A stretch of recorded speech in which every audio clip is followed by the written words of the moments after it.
Another Tuesday, another dev diary. In today's dev diary, you'll get to know about the new changes coming to East Africa, plenty of new formable tax and their awesome ideas, and finally, estate privileges getting even more flavor. And guys, if you enjoy my content and would like to be notified about any videos that I'm uploading, remember to subscribe to the channel, as we are gonna reach 80,000 subscribers soon. First part of the diary is about the Kill One mission tree.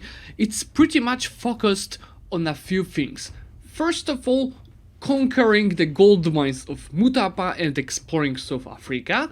Second of all, conquering the Zimbabwe trade node and Gulf of Aden. And finally, the trade dominance that is requiring you to build a lot of ships in order to dominate not only Zanzibar trade node, but even the Indonesian ones to get your income from Malacca. One flavor even that I explained to us is linked to Persia, that with the nation that is conquering Siras, you can establish the embassies that is pretty much giving you local trade power, amount of the diplomatic relations, and the institution spread, which might be actually a quite nice addition for wide gameplay, while there'll be also some different events giving you the stability, giving you the power points, or even the money. This is not all, because if you would like to change to Shia, there's no Shia in East Africa.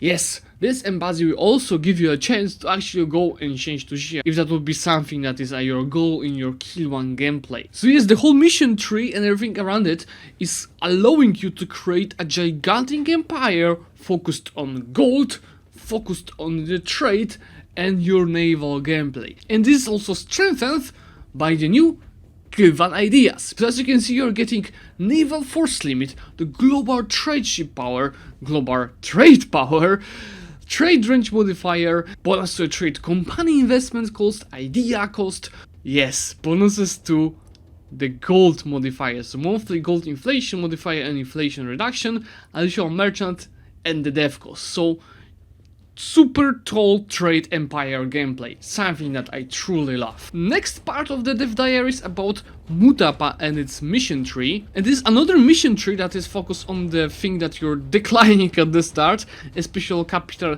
Zimbabwe, and the mission tree is mostly around rebuilding your capital. And you can see that it's actually an interesting mission that with each building that you're constructing in this province, you're going to get free development depending on the type of the building. Then if you achieve amount of the development that is required, you are going to get the formable tax of Zimbabwe with the new ideas, and most importantly, look at this color. Did I tell you that I love the formable tax colors? And as for the ideas, they are quite strong both for the tall gameplay and the military one, because they're getting 15% land morale, so the level of Poland. You're getting trade efficiency, building cost, upgrading the great projects, which will be useful considering how many new great projects are coming to the game, global trade power, global tax, yes, for the tax meta, monthly gold inflation, so that's again the same bonus, the defensiveness, hostile attrition, vassal income, and production efficiency. So again, tons of money, but also instead of the naval bonuses like for Kiwa, you're getting the land bonuses. And yes, Zulus are coming to the game through the mission tree and the event that you're getting by owning this land here. Zulu can be released, and the ideas are out of this earth considering the land army quality. There's army tradition from battles, land force limit 25%, 5% discipline, stability cost, manpower recovery speed, infantry combat ability, shock damage, co-creation cost, years of separatism, land morale 15% again,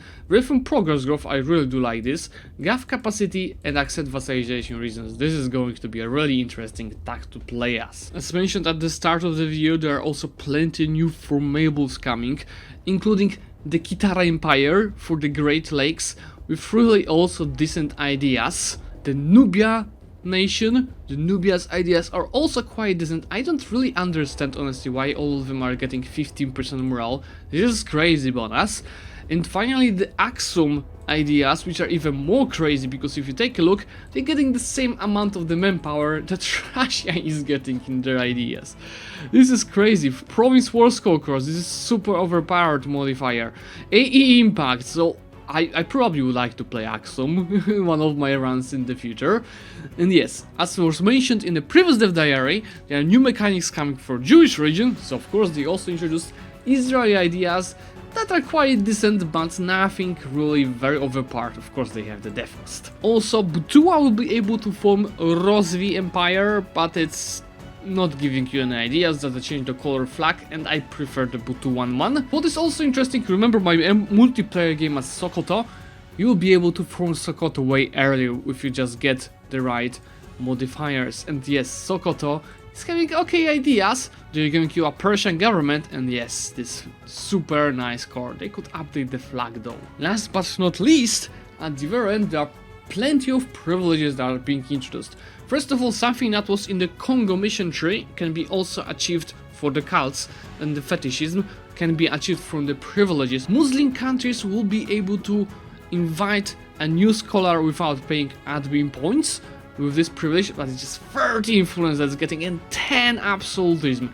So you won't be able to cancel anytime sold this privilege while it's taking out of absolute, so it's very risky actually to take it. And finally, you can actually have a residence of a permanent scholar with this another privilege. There are also some free privileges, and I do really love these two ones. The religious culture, it's giving you missionary strength. Of course, there's going to be more rebels with, you know, the other religions, but look at this. Every province with your religion and with your accepted culture is going to get plenty of good modifiers, while the rest are going to get local unrest, but it's also getting the cultural conversion cost, so it'll be easier to convert those provinces to your own culture. While the religious diplomats, it's pretty much about increasing their relations with the same religion countries, which might be useful to avoid coalitions. Last privilege in this dev diary is giving you the diplomatic annexation cost for the cost of 15%. Liberty Desire doesn't sound that good, but if you take a look at this, disable the diplomatic reputation penalty from annexing subjects. So this is super strong privilege actually for, you know, gameplay focused on the subjects. So yes guys, this is all for the changes coming in the today's dev diary. I think it's more than the previous ones. So let me guys know in comments, what do you think about those changes? I really do enjoy them. And of course, if you'd like me to create more dev diary videos, leave a like on this video so be able to continue it.